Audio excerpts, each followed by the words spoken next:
Si llevas poco tiempo desarrollando en frontend o acabas de empezar, este va a ser tu vídeo porque te voy a enseñar lo más importante que necesitas saber a la hora de afrontar un desarrollo front, desde los conceptos más básicos que muchas veces se nos escapan hasta conceptos algo más avanzados. Yo soy Ignacio Cruz y esto es Garage Code Pills.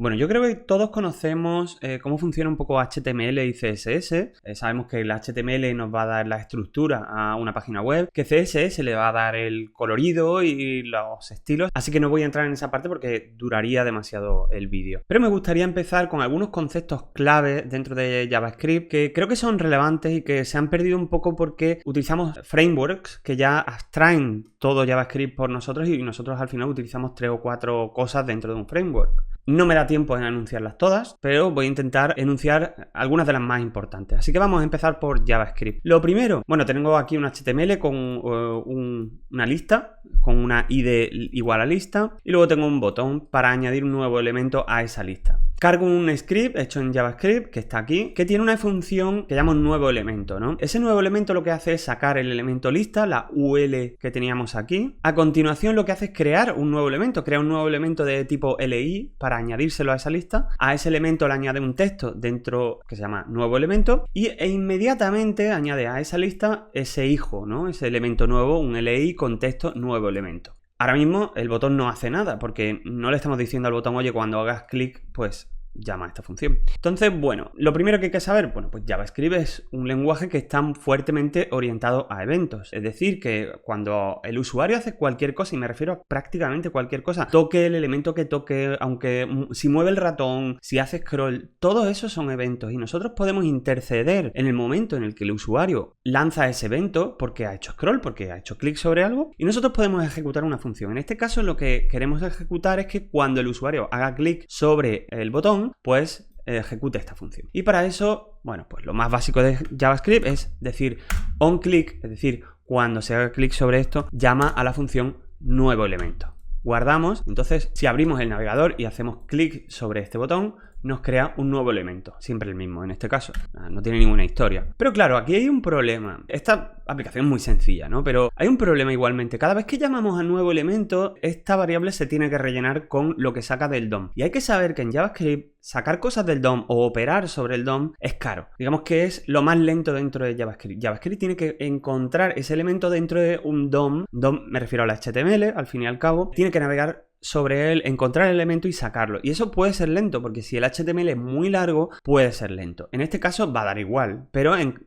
aplicaciones más complejas esto puede suponer un problema. ¿Qué podemos hacer en ese caso? Pues en ese caso podemos simplemente sacar esta variable de aquí fuera y tenemos que saber que aunque declaremos esta variable fuera y saquemos el elemento desde fuera de la función, esta variable sigue estando definida dentro de esta función. Digamos que lo que hay fuera de esta función todavía sigue vigente dentro. Pero claro, aquí nos vamos a encontrar un problema y si es que si yo hago clic no va a funcionar. ¿Por qué? Porque nos dice que no puedo leer propiedades de null. Está leyendo append_child. ¿Dónde tenemos append_child? Aquí. Nos está diciendo que esto es null. ¿Por qué? Porque este elemento no existe. Pero un momento, pero si lo tengo aquí definido. Pues no existe porque yo estoy cargando el script en la parte de arriba del HTML. Con lo cual, cuando el navegador carga esto, dice, bueno, pues lo primero que hago es ejecutar el script. Vale, venga, saco el elemento lista. No existe. Y devuelvo null. Una opción es cargar el script justo antes de que cierre el body, por ejemplo. Lo pondríamos aquí y si refresco, ahora sí que funcionaría.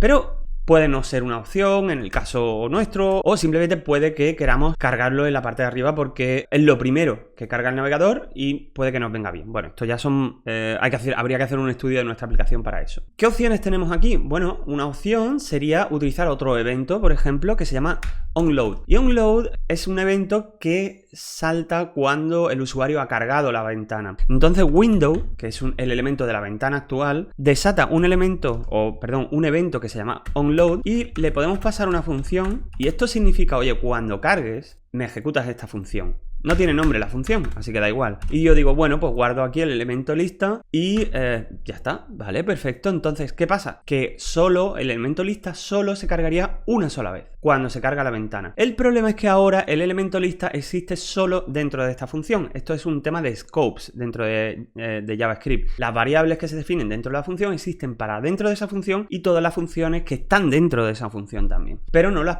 que están fuera. En este caso el nuevo elemento está fuera, con lo cual lista aquí no existe. ¿Qué haríamos? Bueno, podríamos definir la función fuera y simplemente asignarla dentro de window.onload, y en este caso, si refrescamos, ya funcionaría perfectamente. De lo segundo que me gustaría hablar es de ECMAScript. No sé si os suena, pero ECMAScript es la especificación de JavaScript. Es JavaScript. Son todas las versiones de JavaScript con sus cambios. Bueno, tienen un estándar para sacar esas versiones, para ver lo que se hace, para ver lo que se va a actualizar, para ver lo que se va a crear. Entonces, en cada versión, bueno, pues como todos los lenguajes, incluyen nuevas funciones, nuevas características, y normalmente es un lenguaje retrocompatible, es decir, que la versión anterior, el JavaScript de la versión anterior seguiría funcionando, pero a lo largo de los años van desapareciendo funciones que dejan de funcionar o que cambian o lo que sea. Entonces hay que tener en cuenta que JavaScript funciona dentro del navegador y que los navegadores tienen distintas versiones. Hay navegadores más antiguos y hay navegadores más nuevos. Entonces, conforme va avanzando ECMAScript, los navegadores antiguos dejan de funcionar con el JavaScript nuevo. De todas las versiones de ECMAScript, quizás la más importante fue aquella que se sacó en junio de 2015, cuando empezó ya a modernizarse JavaScript. Esto fue básicamente una revolución y a partir de aquí empezaron a salir frameworks por todos lados, todo se simplificó muchísimo,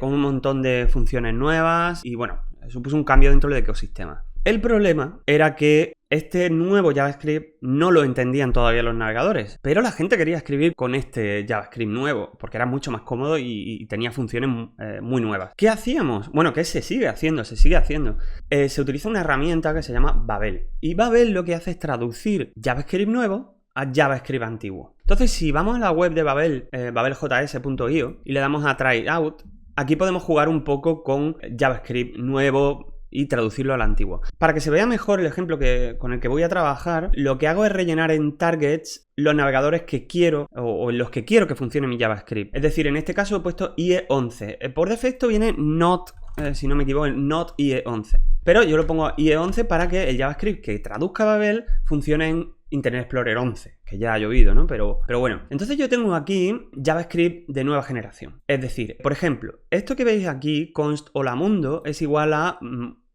esto de aquí nada más, es decir, una arrow function o función flecha. Las funciones flechas salieron en ES6 y básicamente son lo mismo que poner esto. Es decir, le llamo a la función esta holamundo. En ES6 también se empezaron a definir constantes y variables. En vez de const puedo llamar a esto let, y si llamo a esto let lo puedo cambiar luego, pero si yo lo llamo const casi no lo puedo cambiar. En realidad no es así, pero se puede cambiar, pero de otra manera. Otro elemento que yo utilizo en mi día a día, por ejemplo, es el spread operator. También viene de ES6, ECMAScript 6. En este caso, por ejemplo, yo defino un objeto que se llama cosas con dos propiedades y luego otro objeto que se llama más cosas, y lo que hace es un spread sobre cosas y luego le añade cebolla. Esto lo que va a hacer es copiar lo que hay aquí y digamos que sería el equivalente a hacer esto. Es decir, el spread copia el contenido del objeto y le añade pues lo que queramos después. Muy típico verlo por ahí. Quizás son las dos características de ECMAScript moderno que yo más utilizo en mi día a día. Vamos a poner esto como una arrow function de nuevo. Y entonces fijaos lo que hace Babel. Coge esto y lo convierte en esto. O sea, este tocho de aquí es JavaScript. Es decir, hace lo mismo que esto, pero lo entiende Internet Explorer 11. Y esto es muy importante porque nos permite trabajar con navegadores más antiguos diciéndole a Babel, oye, yo quiero que esto funcione en tal o cual explorador, con lo cual es súper cómodo. El problema que puede que os estéis preguntando es que, ¿qué pasa? ¿Que tengo que copiar aquí y pegar todo esto aquí cada vez que yo esté desarrollando y venga a copiar y pegar? Bueno, lo puedes hacer, pero no es recomendable. Para eso utilizamos otra serie de herramientas que automatizan esta tarea con Babel. Antes de hablar de esas herramientas para facilitarnos esa traducción con Babel y JavaScript y todo esto, me gustaría también hablar de otro concepto y es la asincronía. JavaScript es un lenguaje con capacidad asíncrona, es decir, podemos llamar a otro servidor y esperar a ese servidor la respuesta de ese servidor, una API o lo que sea, y cuando tengamos esa respuesta continuar con la ejecución dentro de JavaScript. No sé si conocéis esta sintaxis, yo meto entre paréntesis una función anónima, fijaos, entre paréntesis, simplemente. Y luego le pongo unos paréntesis abre-cierra al final. Esto es una función que se autoejecuta. Otra sintaxis que si estás empezando con JavaScript es bastante difícil de entender al principio, pero esta función se autoejecuta inmediatamente. Simplemente definir una función e inmediatamente ejecutarla, llamarla. ¿Qué podemos hacer aquí? Bueno, es una forma de iniciar algo, ¿no? Inmediatamente en cuanto se carga este archivo, pues se ejecuta esta función. Bueno, pues vamos a llamar a una API externa. En este caso utilizamos una función que se llama fetch, que ya está incorporada a JavaScript desde hace unos años, y llamamos a esta API de aquí, que devuelve hechos sobre gatitos o algo así. Y guardamos este response. Si yo paso por consola el objeto response y ejecuto, no viene la respuesta en sí. Sin embargo, hemos llamado a ese servidor, pero la respuesta no viene. Nos viene una promesa y nos dice que la promesa ha sido fulfilled, que ha sido resuelta, ha sido terminada. Pero no tenemos esa respuesta del servidor. ¿Qué es lo que hace esta función? Esta función lo que hace es devolver una promesa. Una promesa es una manera de decir en JavaScript, bueno, te prometo que te voy a dar algo, ¿no? Te prometo que te voy a dar una respuesta en cuanto a esto. Yo voy a llamar al servidor y cuando tú me digas, yo te doy lo que ha salido de ese servidor. Y de ese servidor puede haber un error o puede no haberlo. Y ya decides tú lo que haces. Yo puedo decir response, cuando termines, then, entonces, pues me ejecutas esto. Fijaos que esto es una raw function, es una función normal y corriente. Cuando termine de recoger esa respuesta, va a llegar aquí y va a ejecutar esta función. Y vamos a decir console log, todo ha terminado. Y también vamos a poner un console log después del then response. De manera que primero va el todo ha terminado y luego el response. Pero va a pasar una cosa muy curiosa. Y es que primero nos saca el response y luego nos saca el todo ha terminado. ¿Qué está pasando aquí? Aquí lo que está pasando es que las promesas funcionan de la siguiente manera. Las promesas te prometen que van a seguir la ejecución, pero no la siguen en ese momento. Primero llaman al servidor, pero te dejan continuar con el código a continuación. El código va a seguir ejecutándose y cuando la respuesta llegue del servidor, va a ejecutar esto de aquí y va a decir todo ha terminado. Ya tengo la respuesta. ¿Qué quieres hacer con ella? Entonces esto es muy útil porque podemos seguir ejecutando JavaScript sin necesidad de parar toda la ejecución y esperar a esa respuesta. La promesa va a mandar el objeto response por aquí. Vamos a llamarlo de otra manera, result. Y lo voy a pasar por aquí. Voy a quitar este de aquí para no confundirnos y vamos a refrescar. Y nos dice que la respuesta es otro objeto muy extraño, diferente, ya no es una promesa, otro objeto response. Y en el objeto response nos dice si todo ha ido bien, ok.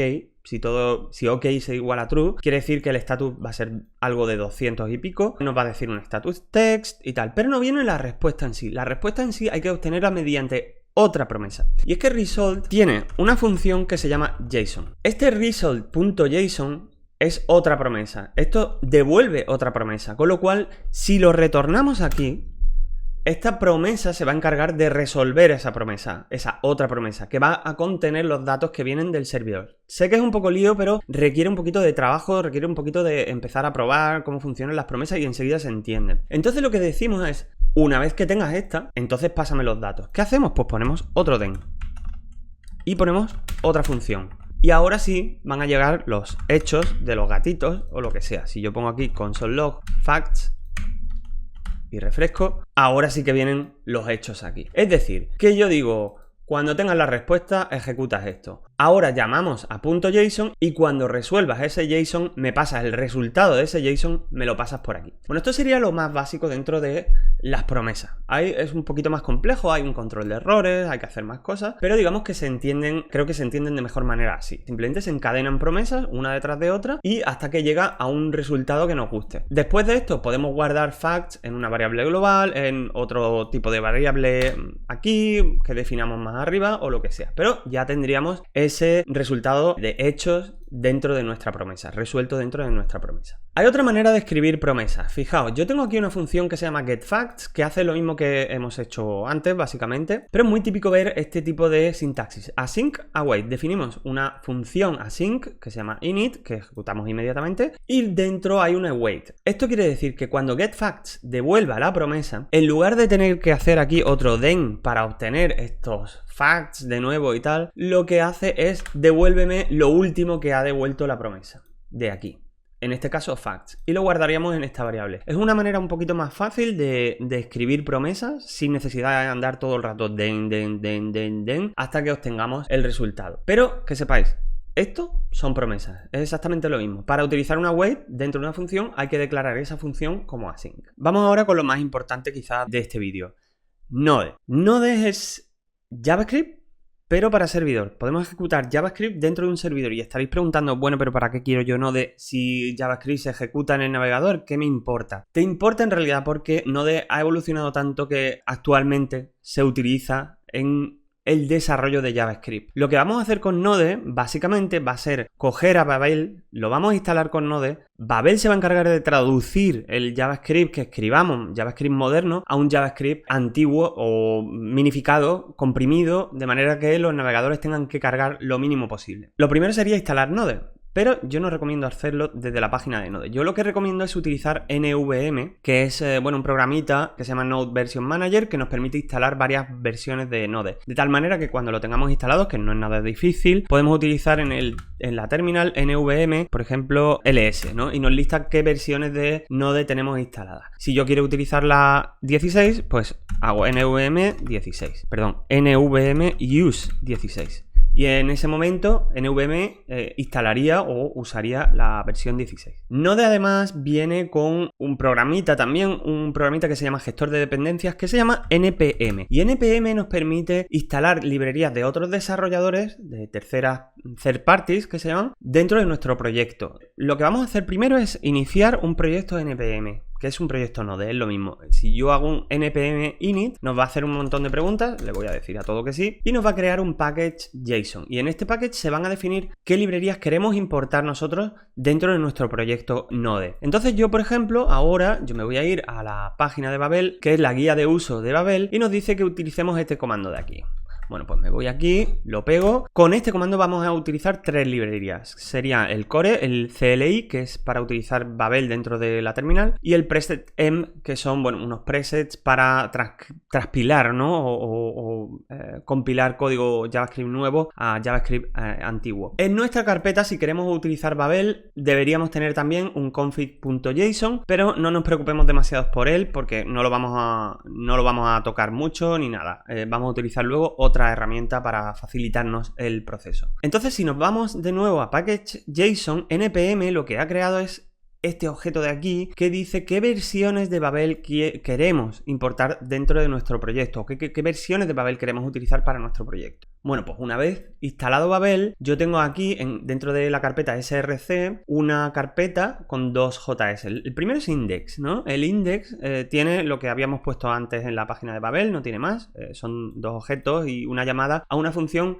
que se llama holamundo. En este caso, holamundo no está en este archivo, sino que ahora ya con Babel podemos utilizar imports o módulos dentro de JavaScript llamando a las funciones que están en otro archivo. Podemos organizar el código de JavaScript de otra manera. Con lo cual yo tengo holamundo aquí y lo que hago es, bueno, esta constante holamundo, que es una función, la exporto. Y la importo de esta manera aquí. No nos vamos a detener tampoco en la sintaxis, pero simplemente me interesa que sepáis que existe esta manera de organizar archivos ahora en JavaScript. Que los navegadores no entienden, pero que Babel lo va a entender y lo va a traducir. Pues ahora lo único que queremos es traducir este lenguaje, este JavaScript moderno, a un JavaScript más antiguo. Y lo que hacemos es llamar a la librería de Babel que hemos instalado. ¿Dónde está instalada? Está en Node Modules, una carpeta que nos ha creado NPM y que están todas las dependencias a las que hemos llamado dentro de nuestro proyecto. Y diréis, bueno, pero si aquí hay un montón de cosas. Efectivamente, y es que Babel, el core de Babel importa otras cosas, ese importa otras cosas y así infinitamente, hasta que tengamos un montón de dependencias. Pero en este caso nos interesa un directorio especial que se llama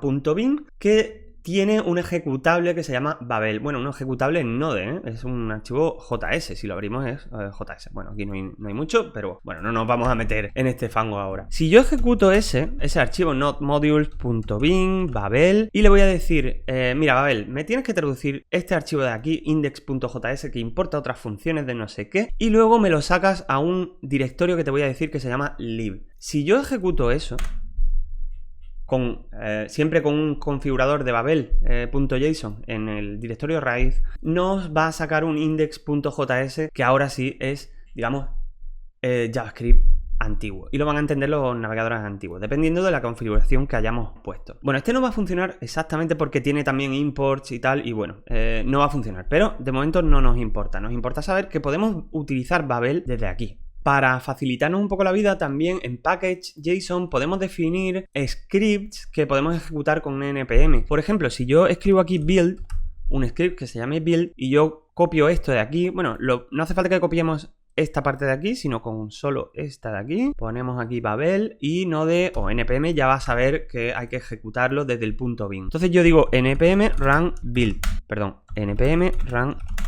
y me va a ejecutar esto de aquí, con lo cual, bueno, pues ponemos unos scripts aquí y nos facilita un poquito la vida. Bueno, pues todo esto está muy bien. Podemos utilizar Babel para transpilar código JavaScript antiguo a nuevo, pero se nos queda corto. Entonces, hace unos años salieron unas herramientas que se llaman bundlers, y el principal de ellos es Webpack. Webpack es el bundler más famoso. Lo que hace es, puede entender JavaScript, CSS, Sass, bueno, todos los archivos que veis aquí, imágenes y todo, lo junta todo, digamos, y lo pasa a archivos separados en JS, CSS y tal, los procesa, digamos. Por detrás utiliza Babel, efectivamente, pero con Webpack es un poquito más fácil automatizarlo todo. Como Webpack es un poco difícil de configurar, no es fácil para los iniciados, yo voy a utilizar Parcel. Parcel prácticamente no necesita configuración, así que, pero al final es parecido a Webpack, hace lo mismo. Entonces lo que vamos a hacer es instalar primero Parcel. Voy a decir npm install, vamos a poner --savedev para que lo guarde en dependencias de desarrollo, porque una cosa son las de dependencias de desarrollo en npm y otra cosa son las dependencias de producción que vamos a utilizar una vez tengamos nuestro proyecto Node en producción. Como estamos con el front, en realidad no pasa nada, no nos interesa, savedev es suficiente. Y vamos a instalar Parcel. Esto va a crear aquí una dependencia Parcel y ahora, en vez de build, bueno, vamos a crear otro script aquí, vamos a poner coma y vamos a crear otro script que se llame start. Y le vamos a poner parcel espacio index.html. ¿Qué va a hacer Parcel? Va a investigar este index.html y va a decir, bueno, todo lo que se cargue con script lo voy a procesar y lo voy a sacar en otro sitio. Ahora lo veréis. Entonces, en vez de llamar a lib.index.js, que es lo que haríamos en el caso de lo que acabamos de hacer con Babel, dentro de lib.index.js, que sería el código ya antiguo, ¿no?, para el navegador, lo que vamos a hacer es cargar el src, es decir, el index moderno, el JavaScript moderno. Y Parcel se va a encargar de investigar cómo funciona eso para transpilarlo. También hay que ponerlo aquí, también hay que poner aquí type igual a module. Esto quiere decir que si hay módulos, es decir, imports dentro de los JavaScript, Parcel lo va a entender. Si no lo ponemos, nos va a dar un error. Por último, vamos a borrar la configuración de Babel, porque Parcel ya tiene su propia configuración de Babel. Y vamos a ejecutar npm run start.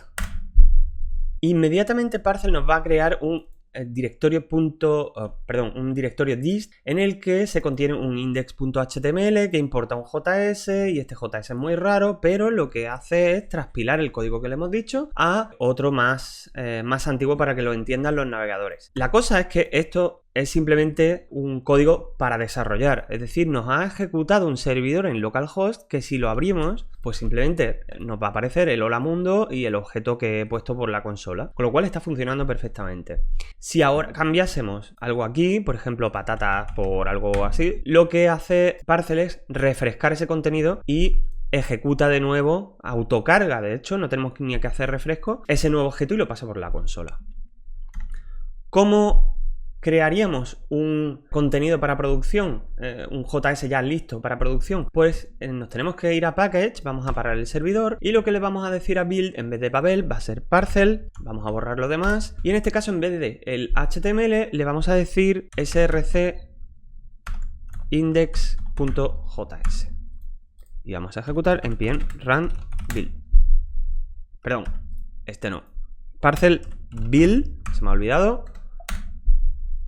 Y me ha creado aquí un index.js que es el, digamos, el fichero .js ya listo para producción. Y esto, pues simplemente lo mandaríamos a nuestro servidor de producción con su HTML y lo requeriríamos desde ahí. Con lo cual, Parcel, que da mucho de sí, en realidad, no es solo esto es una introducción muy básica, nos permite, con muy poquita configuración, preparar ya un proyecto.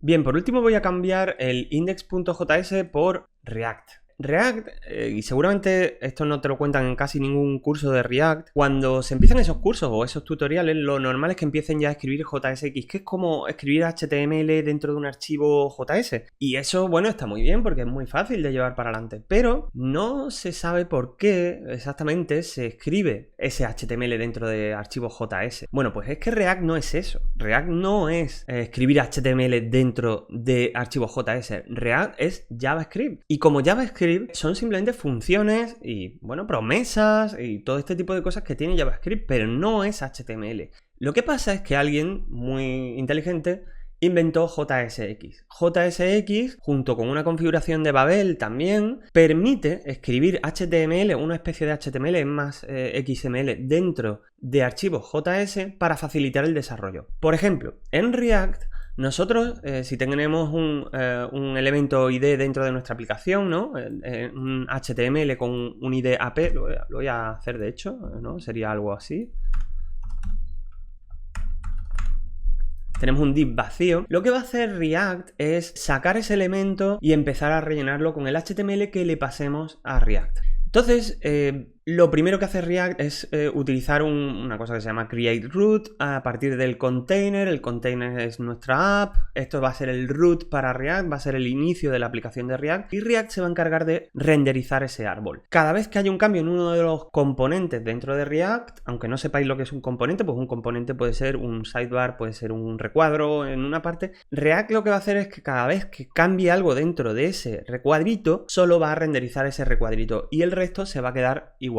La cosa es que se requiere mucha ejecución de JavaScript por parte del navegador. Todo se lo enviamos al navegador y el navegador lo pinta prácticamente todo.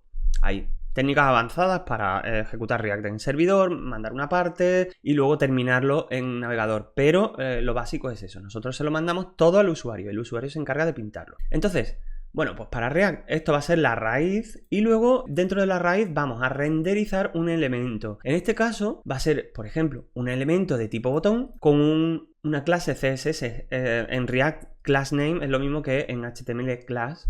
Pues le vamos a llamar button big porque quiero un botón grande y el children, ¿no? Los children, los hijos de ese botón va a ser un texto nada más que pone click aquí. Bueno, pues eso sería equivalente a esto que voy a poner. Fijaos, en vez de escribirlo de esa manera, que sería un follón escribir un montón de componentes de esa manera, lo que hago es escribir HTML prácticamente dentro de una función que se llama app y va a ser un botón en el que se puede hacer clic aquí y con una clase buttonBig, que es lo mismo que habíamos hecho antes y bueno, aquí pues llamamos o sacamos el elemento con ID app y prácticamente hacemos lo mismo de antes, solo que ahora a render le pasamos ese componente. Dentro de React hay muchas más cosas que no me da tiempo a explicar, pero quería comentar solo esto que no se explica en casi ningún sitio. React no es HTML, React es JavaScript, es lo mismo. Bueno, pues vamos a instalar npm install savedev. Necesitamos React y React DOM. Son dos paquetes de React que necesitamos como dependencia. Y ahora Parcel lo entiende automáticamente. Si yo hago npm run start, ejecuta localhost y localhost me va a crear un botón en React. Y ya podríamos empezar a construir una aplicación hecha en React con cero configuración. Parcel se va a encargar de entenderlo todo, es muy listo y lo va a hacer todo por nosotros. Bueno, lo último de lo que quería hablar un poquito es TypeScript. Normalmente vais a ver TypeScript como una especie de lenguaje de programación. Lo vais a ver en las listas de lenguajes de programación más usados. TypeScript no es exactamente un lenguaje de programación, es como una sintaxis sobre JavaScript. ¿Qué nos permite hacer TypeScript? Hacer o convertir JavaScript en un lenguaje fuertemente tipado, como quizá debería haber sido desde el principio, pero nos permite hacerlo. Lo que pasa es que los navegadores no entienden tampoco TypeScript. ¿Qué hacemos? Fijaos, ya esto es un patrón. Lo que se hace es utilizar Babel, que va a convertir TypeScript en JavaScript muy complejo, porque va a tener que comprobar todos los tipos de todas las variables que pasan por un lado, que pasan por otro, y asegurarse de que no hay errores. Entonces, ¿cómo podemos utilizar TypeScript en nuestro proyecto? Pues npm install savedev TypeScript. Hay un montón de herramientas para TypeScript, pero esto sería lo básico. A continuación vamos a cambiar index.js a index.ts si no utilizamos React, si no utilizamos JSX, pero como estamos utilizando JSX dentro de nuestro archivo, tiene que ser .tsx. Bien, pues a continuación vamos a definir los tipos para esta app. Entonces lo voy a pegar directamente y lo voy a explicar mejor. ¿Qué hacemos con esto? Yo voy a definir un tipo que se llama appRops para nuestra aplicación. La aplicación va a recibir unos props, en React son propiedades que recibe un componente. En este caso un prop de tipo size que va a decir qué tamaño va a tener el botón, si queremos hacerlo grande o pequeño. Y se lo va a añadir a la clase de esta manera.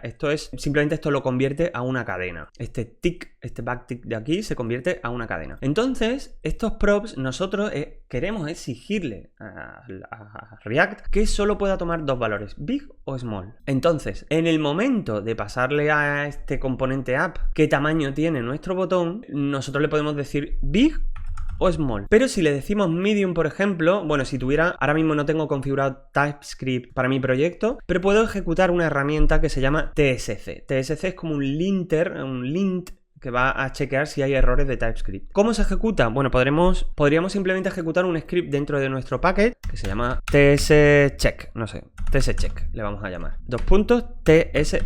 Se llama así, tsc. Y ahora yo voy a ejecutar esto, npm run tscheck, y le voy a decir qué archivo quiero chequear, que va a ser src index.tsx.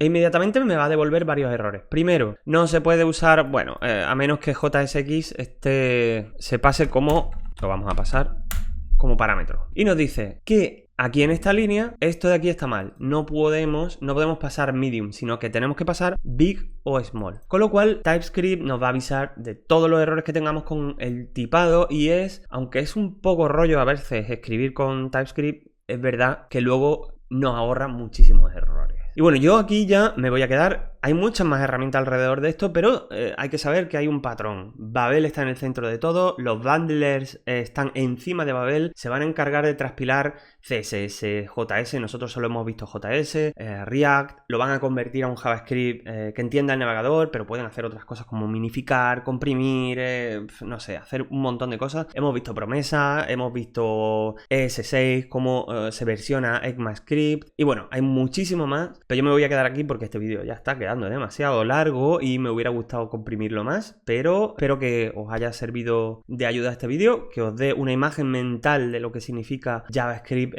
moderno y que, bueno, simplemente es cuestión de practicar. Si tenéis alguna pregunta, siempre lo podéis dejar en comentarios y no olvidéis suscribiros. Adiós.